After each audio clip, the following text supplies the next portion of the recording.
Activas en este espacio son de exclusiva responsabilidad de quien o quienes se dirigen a usted. El invitado de hoy, Informativo Forever FM.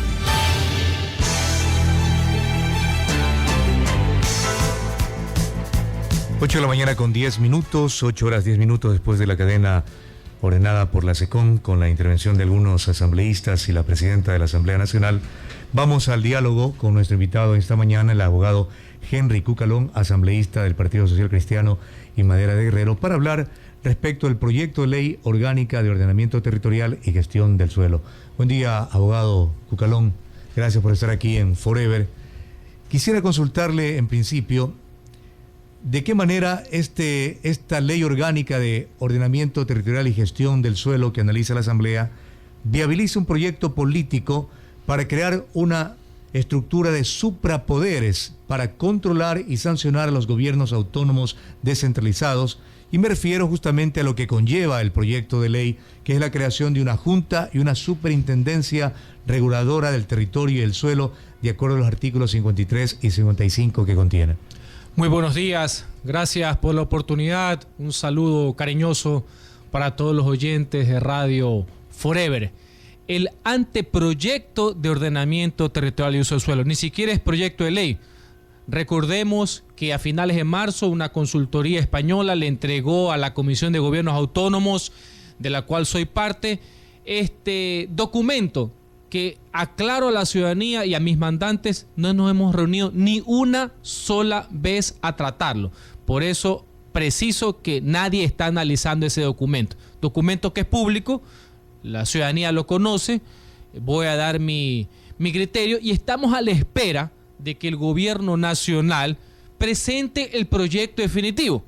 Por la prensa, por los medios de comunicación, ha dado cuenta que el Ministerio de Vivienda, SEMPLAES, va a presentar un documento con los insumos de ese que se presentó en la asamblea por parte de la consultoría, y ese es el que finalmente se va a tratar. Lo importante es que ya sea el documento de los españoles o ya sea el del gobierno, es fácil colegir que este gobierno, que no ha escondido bajo ningún momento que es profundamente centralista, concentrador, que quiere ver a la autonomía que está prevista en la Constitución, en las competencias exclusivas de los gobiernos autónomos descentralizados municipales bajo una tutela. ¿Y por qué digo aquello? Porque ellos parten de dos premisas. Una, de que los gobiernos locales no se pueden manejar por sí mismos y siempre necesitan que un gobierno central les dé, como dicen en la calle, les dé administrando. Punto uno. Y punto dos, confunden deliberadamente, porque no es que no lo saben, la mala administración que puede existir y que de hecho hay de X o Y alcalde en el país, esa negligencia manifiesta del carácter administrativo y o inclusive penal, con que los municipios no pueden administrar y que por tanto hay que entrar a controlar y a regular desde el gobierno central, no con los instrumentos previstos en la ley y en la Constitución para poder administrar. Y usted me ha citado dos ejemplos que están en el proyecto español y que es fácil entender que van a estar en el del gobierno. Una junta reguladora del uso de suelo, cuando la Constitución en el artículo 264 establece que es competencia exclusiva, privativa de los municipios el de regular y controlar el uso del suelo. Ya de entrada, de una, como dicen en la esquina, ese proyecto es inconstitucional, porque no puede haber una junta reguladora que regule lo que el municipio, a través de su órgano legislativo, que es el Consejo Municipal, ni siquiera el alcalde, porque hay algunos que no saben pues la diferencia entre alcalde y Consejo Municipal. Son dos órganos distintos. El uno es un órgano de administración ejecutiva, a lo que es un presidente en la República, y el otro es un órgano legislativo, el Consejo, lo que es la Asamblea a nivel nacional. Todo lo que se refiere a uso y regulación del suelo está dado no por arbitrio del alcalde, no por oficio, no por carta, no por decisión, sino por ordenanza, que es normativa general de carácter local de una ciudad, como es una ley a nivel del país. Así se estipulan los usos de suelo. Hasta una ordenanza que es aprobada por los concejales. En el caso de Guayaquil, 15 concejales, ni siquiera por el alcalde sanciona. Así que, de entrada, ese proyecto es inconstitucional, porque una junta no puede regular lo que cada municipio en ejercicio de su autonomía y dentro de un marco legal y constitucional, porque todos los funcionarios públicos, todos los servidores públicos tienen responsabilidades ante la ley. La autonomía no significa que puedan hacer lo que les venga en gana, porque todos son responsables ante la ley. 1. 2. Crea la figura de una superintendencia para controlar el correcto funcionamiento de permisos de construcción, de todo lo que tiene que ver con el uso de suelo.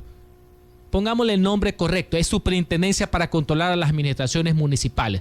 Claro, como se cuidan un poco, dan a entender que no, pues es quien controla que esté dado un permiso en una quebrada o que esté dado un permiso en un lugar donde no se puede edificar, donde se ha puesto un permiso para vivienda cuando el uso de suelo es para sector industrial. Entonces alguien tiene que controlar. ¿Cómo que alguien tiene que controlar? Esa es la función de la municipalidad, porque si un alcalde, eso sí es la administración, otorga mal el permiso a través de una dirección de urbanismo o otorga permiso donde no puede haber vivienda en zonas no edificables, en las zonas que son proclives a asentamientos irregulares, que es el nombre técnico jurídico de las invasiones, tiene pues ya un control político por parte de ¿quién? Del órgano fiscalizador, pues, que es el Consejo Municipal. Tiene control administrativo del peticionario, tiene control de la Contraloría General del Estado, tiene todo tipo de controles. Entonces, ¿qué es lo que quieren? Crear una institución del gobierno central que lo ponen como autónoma, superintendencia, lo ponen como que es el Estado, cuando esta gente confunde el Estado con el gobierno deliberadamente. Y a la cabeza, el señor presidente de la República, que se ha autocalificado como jefe de todas las funciones e instituciones del Estado. Él mismo se autocalificó. Pero pareciera ser, abogado Cucalón, que el anteproyecto o proyecto, como usted lo puntualiza, tiende justamente al control del manejo de la cosa municipal en el Estado ecuatoriano, puesto que no solamente la creación de la Junta y la Superintendencia de Territorio y el Suelo, sino que también conlleva la limitación de la autonomía y la capacidad de los gobiernos autónomos descentralizados, puesto que en el literal 14 se establece que para la aprobación de los planes de ordenamiento territorial de los gobiernos autónomos descentralizados deberán consultar con el gobierno central. A la vez, en el artículo 16, numeral 1, determina que la remisión al gobierno central debe cursarse a los entes rectores cuya autorización o informe favorable sea obligatorio para poder aprobar alguna determinación del plan y de la Junta Reguladora del Territorio y el Suelo, quien se encarga de trasladársela a los ministerios y entes rectores respectivos. Y el caso de no presentación acarrea la nulidad del proceso. Ha citado muy bien usted los articulados de ese anteproyecto que ya más o menos va dando la visión que tiene el gobierno sobre el tema. Insisto, absolutamente centralista y concentrador. Y en eso el gobierno ha sido consecuente y ha sido coherente. Nunca ha escondido ese ánimo centralista que tiene. Y recordemos que el centralismo no obedece a una posición ideológica. El centralismo no es de derecha ni de izquierda. El centralismo no es ni liberal ni socialista. Es una forma perversa de ejercer el poder. Todos los artículos que usted citó son básicamente la parte neurálgica de ese proyecto, anteproyecto de ley. Y le voy a complementar con algo. Tanto es que la visión cambió desde el 23 de febrero y que se quiere controlar lo que el pueblo ecuatoriano no les dio la potestad porque eligieron a otros, que inclusive entran en franca contradicción con leyes expedidas en el mismo gobierno del presidente Rafael Correa. Ya para no echarle la culpa con esa cantaleta que le fascina de las leyes de la partidocracia del pasado. ¿Y por qué digo aquello?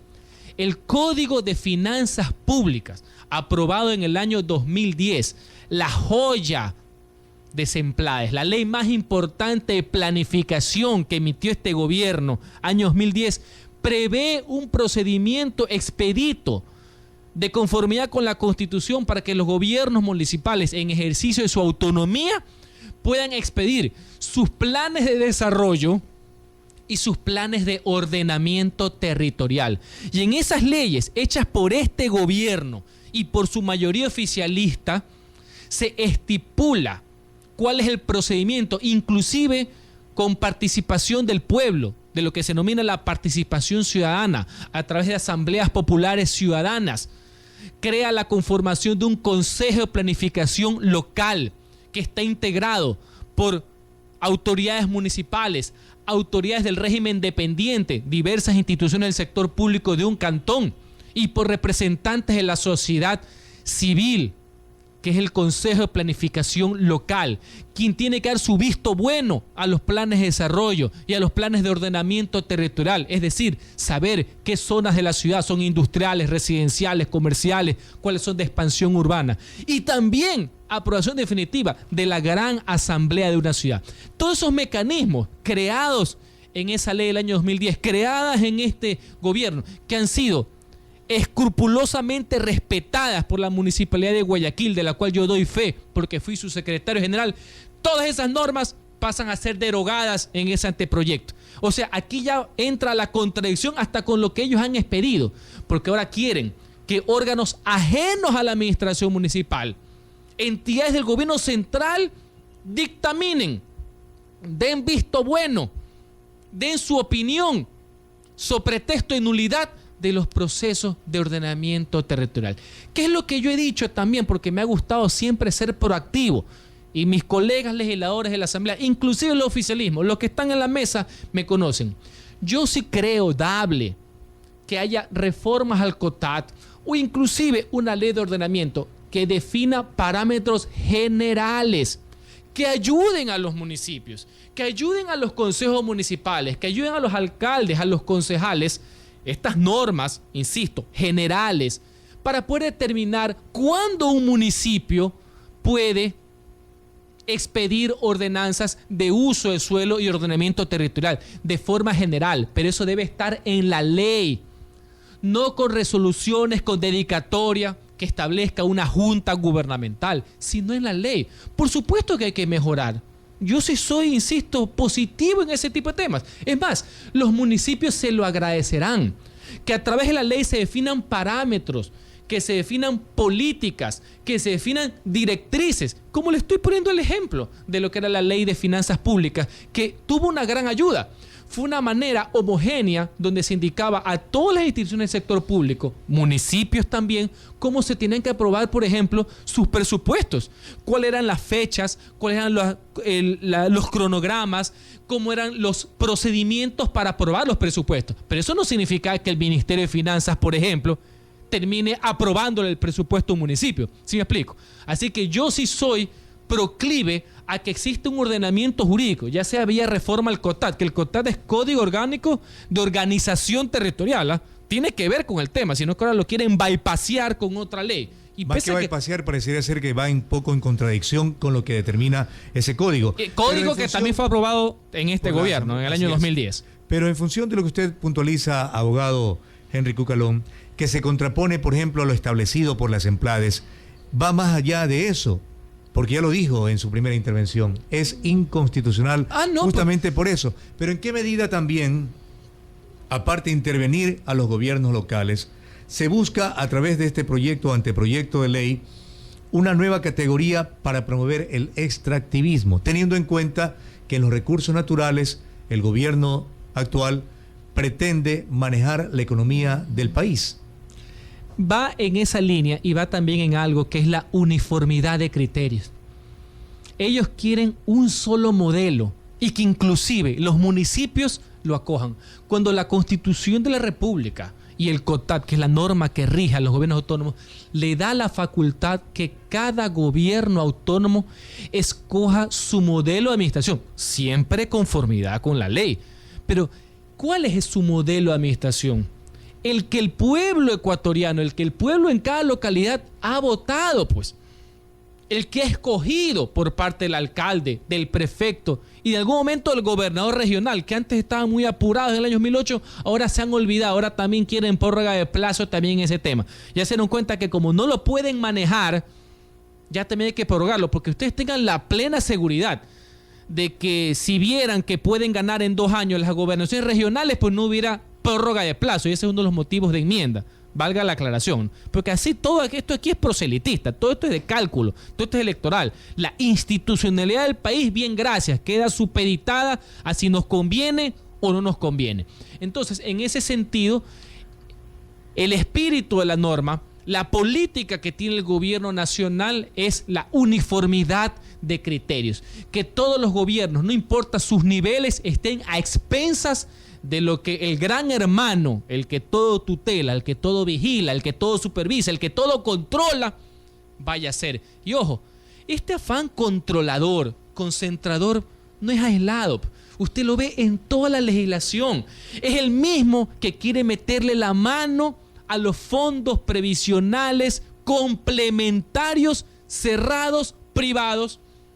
El mismo. Porque claro, ellos no lo pueden manejar. Tiene que venir el gran Estado controlador, el gran ogro filantrópico, el que todo lo sabe, el que todo lo puede, el que determina qué es lo que usted tiene que comer, qué es lo que tiene que estudiar, dónde tiene que trabajar, cómo se tiene que levantar, cómo tiene que vestir, el que hace todo. Tiene que recibir. Todo. Entonces está el tema de los fondos previsionales, está el tema de las utilidades de los ciudadanos que trabajan en las telefónicas privadas, que dicen que es el espectro realidad, que es de todos los ecuatorianos, que por qué 4.500 familias tienen que beneficiarse de un recurso que es de todos, que no es no renovable, es limitado, que no es lo mismo, valga también la precisión.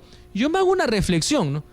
Si tienen esa teoría, con la cual no estoy de acuerdo, porque el debate de las utilidades no nace de esa ley, debe nacer del Código de Trabajo, porque es un derecho intangible de todos los trabajadores. Ahí no especifica si tú trabajas en A o en B. Pero en el supuesto no consentido, porque ya sabemos que lo que quieren es plata de frente, ¿por qué no van al restante 85%? ¿Por qué no van y hacen ese ejercicio, esa gimnasia numérica con el del empresario, con el del dueño de la compañía? ¿Por qué se le caen a los trabajadores? En el supuesto no consentido. Quiero hacer esa precisión. También ya vemos que sobre pretexto de la ley de ordenamiento, que es como un acordeón, ahora sirve para todo, ¿no? Se está convirtiendo en una ley casi trole, las que tanto no les gustaban, porque bajo el tema, bajo la premisa del uso del suelo, ahora ya veo que también hablan de plusvalía, que también es meterle la mano a los propietarios de los bienes, ¿no? Y ojo, he escuchado varias cosas a lo largo de esta semana. Primero dijeron en plusvalía, que cómo es posible que no haya un impuesto a la plusvalía, a la utilidad que se genera en la venta de un bien que ha mejorado su valor. Pero si hasta mi abuelita sabía que el impuesto de la plusvalía todavía había existido. En la antigua ley de régimen municipal y en el COTAD actual, el 10%, artículo 561 de la ley, todavía había existido el impuesto de plusvalía. Entonces después se dieron cuenta que ya existía. O a lo mejor siempre lo supieron y es una norma para ir distrayendo a la opinión pública. Entonces, no, que no debe existir la plusvalía, dijeron. No debe haber utilidad. ¿Cuál es el tema? Que la utilidad es mala. Ganar es malo. Que alguien tenga utilidades en una empresa o en la venta o bien es algo malo.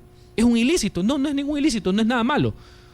No hay por qué sentirse mal porque alguien gana un recurso. Lo importante es que tribute por aquello. Eso es lo importante. Ese es el espíritu del impuesto de renta.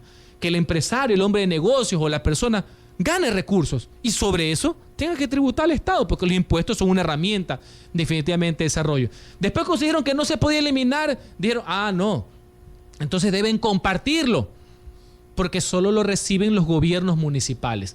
En esa línea, porque tantas cosas se ha hablado, de compartir, yo soy del criterio, y aprovecho esta oportunidad que me da su espacio, la radio, para explicarle a la ciudadanía, yo soy del criterio que el nivel de gobierno, ya sea gobierno central, ya sea gobierno municipal, el que haga la obra, la infraestructura estatal, que produzca la mejora en ese bien privado y que haya mejorado, insisto, y por tanto hay una utilidad, sea el que cobre. Si sea el gobierno nacional el que hace la obra, yo estaría dispuesto a una reforma en que sea el gobierno nacional el que cobre esa plusvalía, ese 10%. Si es el gobierno municipal, como el caso de Guayaquil, por la vasta obra pública que se ha hecho, que sea el gobierno municipal el que lo haga. No estoy de acuerdo en que tenga que ser compartido, porque el nivel de gobierno debe ser uno solo. Y final de cuentas, ¿a qué es lo que quieren llegar? Lo que quieren llegar es que quieren aumentar el impuesto. ya después de tantas cosas que han dicho, a lo que quieren llegar es aumentar el impuesto, hacerlo más alto de lo que actualmente está, con lo cual yo no estoy de acuerdo, porque eso puede provocar que se desestimule el proceso de compra-venta de viviendas y de generar la legítima renta que puede tener una persona siempre y cuando pague. Adicionalmente, le quiero comentar 2 casos. Hay plusvalía muchas veces que se genera por ingentes inversiones públicas. Mire todo lo que ha hecho la Municipalidad de Guayaquil a lo largo de la autopista terminal terrestre Pascuales, llamada Santa Narcisa Jesús Martillo Morán. Una zona de desarrollo que elevó la plusvalía, que ha generado vivienda, tanto popular como viviendas de clase media. Están las viviendas del Fondo de Magisterio y también está el programa habitacional Mucho Lote 2, por poner un ejemplo. Es claro que esos terrenos han generado una plusvalía por la inversión pública, municipal que ha existido. Sobre eso, no solamente que las personas tienen, con una actualización del catastro que se ha hecho, pagar más por esos terrenos vía impuesto predial. También tienen que sufragar contribuciones especiales de mejoras porque los recursos del pueblo ecuatoriano, en este caso guayaquileño, han sido invertidos para la mejora de ese sector. Y adicionalmente, cuando vendan, tienen que pagar el impuesto a plusvalía. Y porque yo no soy sectario y a mí se me gusta reconocer, lo mismo va a suceder con la inversión estatal hecha en el Parque Samanes, que es una inversión importante, una obra para la ciudad de Guayaquil. Todos los sectores aledaños al Parque Samanes van a mejorar pues su plusvalía por esa inversión pública que ha adecentado y ha mejorado el sector, que adicionalmente ya tenía la Francisco Orellana hecha por el municipio, la vía de desarrollo, que tiene también la Isidro Ayora y la nueva ampliación de la Isidro Ayora como obra municipal. Esa obra es un sector de desarrollo y bien por ellos. Es claro que también hay una inversión pública, pero no toda utilidad se genera necesariamente por una inversión pública. Hay también mejoras que hace el propietario de un bien a su vivienda, a su patio, adicionales mejoras, arreglos que hacen que con el tiempo suba el valor del bien. Así que es bueno hacer esa diferenciación. Y por último, porque todo esto se ha dicho que se lo quiere meter también en la ley de ordenamiento, pese a que esa norma de la plusvalía está en el COTAD. Aclararle a la ciudadanía. Por ahí escuché a una política decir que ya ahora que reconocen que la plusvalía ya existía, no se preocupen, lo que queremos hacer regular, porque no es posible que el impuesto a la plusvalía lo paguen los compradores. ¿Los compradores? ¿Qué código está leyendo? Debe ser que el código estaba al revés, pues. La utilidad, la plusvalía la paga el que vende, pues. ¿En qué parte dice que son los compradores? Mírense, todo este nivel de conceptos, aparte de todo lo que se ha hecho, tiende a confundir a la opinión pública. Pero lo que no están confundidos es que, nuevamente, vía cualquier tema, entrar al bolsillo de los ecuatorianos. Y eso que no quiero hablar del impuesto a la comida chatarra, que no es chatarra, es al hornadito, ¿no? A la fritadita, al caldito de salchicha. Porque por ahí quieren decir que es a McDonald's. No. Es al caldito de salchicha, al hornadito, a la fritadita, ¿no? Al chorizo y todo eso. Al chorizo.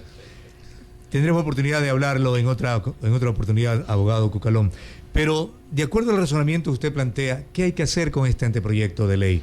Porque además de lo ya dicho, ¿verdad?, que va contra la COTAD, contra las competencias de los GATS, también dentro del articulado, al parecer, se reconoce la unidad geográfica del país e histórica del territorio, pero en cambio se desconoce la existencia del carácter plurinacional del Estado ecuatoriano, que también está contemplado en los artículos de la Constitución Política de Montecristi. Mire, el anteproyecto, el que se presentó a finales de marzo por la Consultoría Española, que no ha sido tratado ni en la comisión ni en la asamblea, está prácticamente en suspenso. ¿Por qué?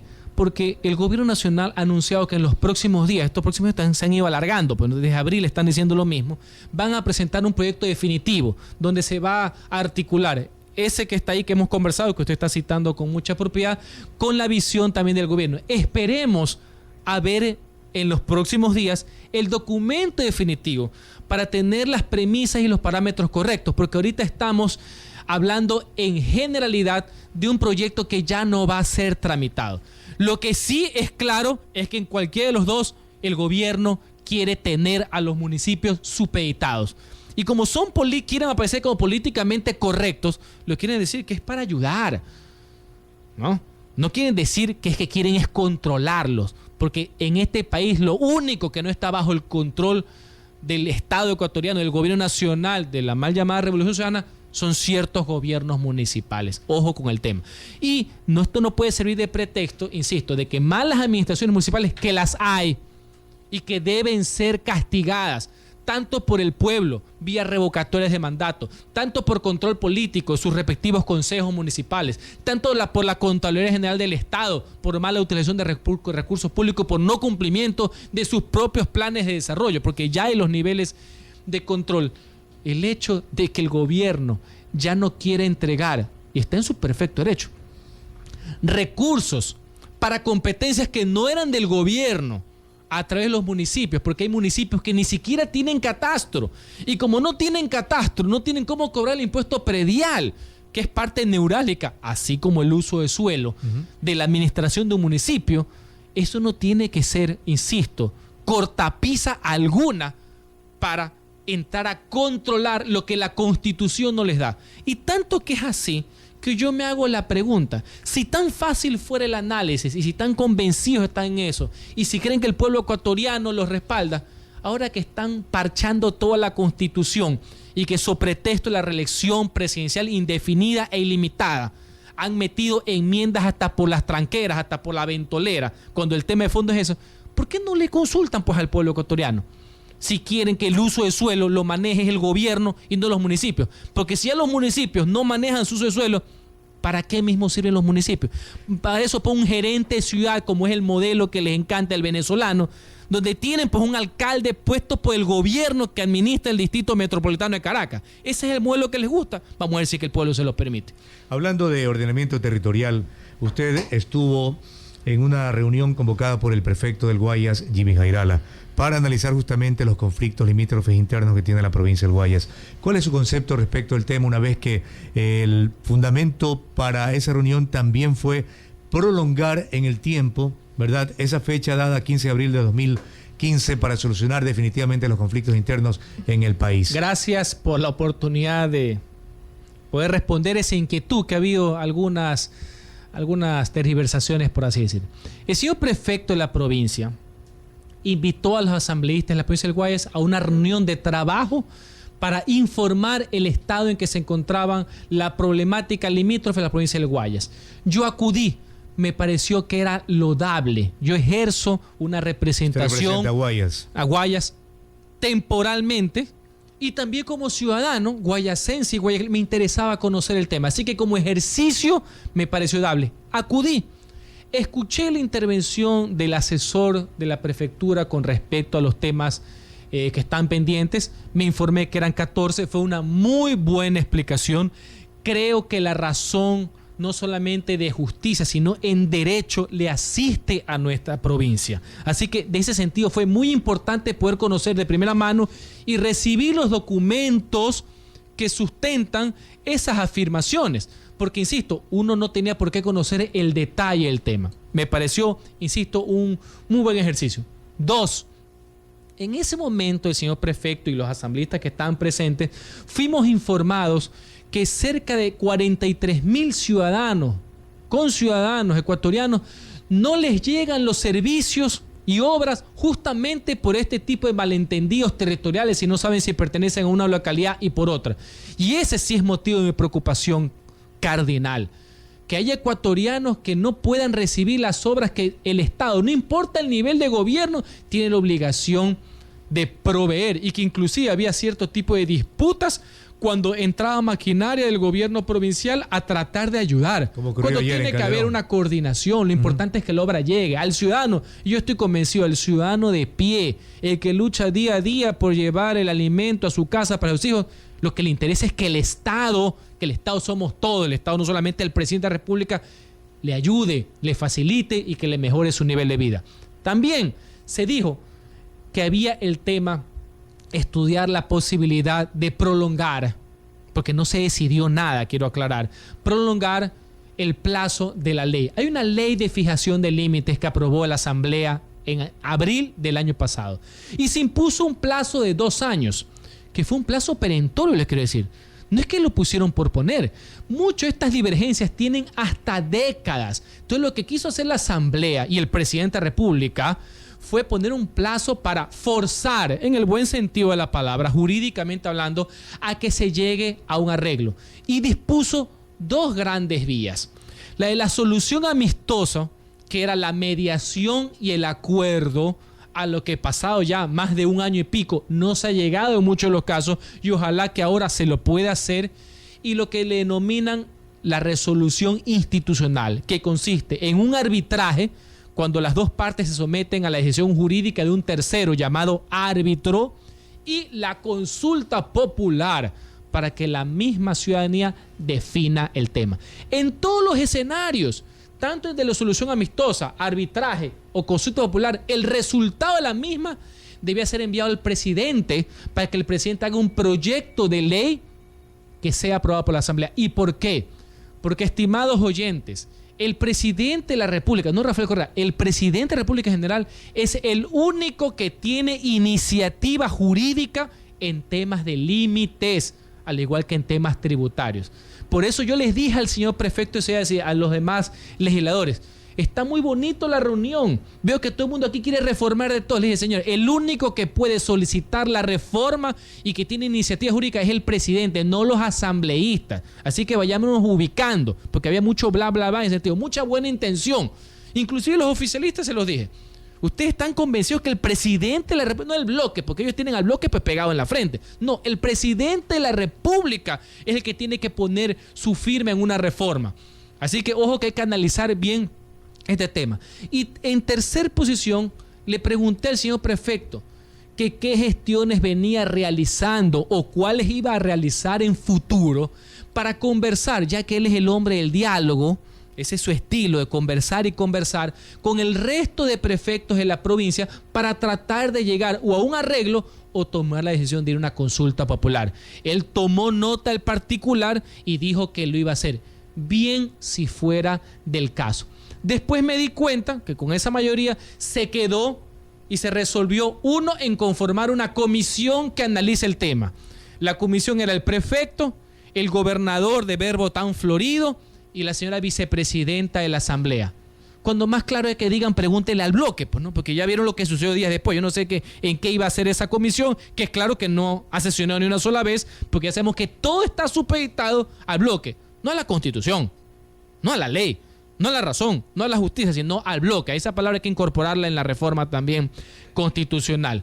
1, 2, y que esa comisión iba a estudiar el tema del plazo. No es que se resolvió que tenía que ampliarse per se, no solamente por tema jurídico, porque no es competencia de los asambleístas el tema de la reforma, sino tramitarla cuando llegue, y si es que llegaba. Ya el presidente de la República, pues de entrada, porque ya tenemos ya casi 8 años, es no conocerlo al presidente, que se va a contradecir con el mismo proyecto que él presentó. Ya dijo que no va a haber más plazo. Porque era lo lógico que no va a haber más plazo.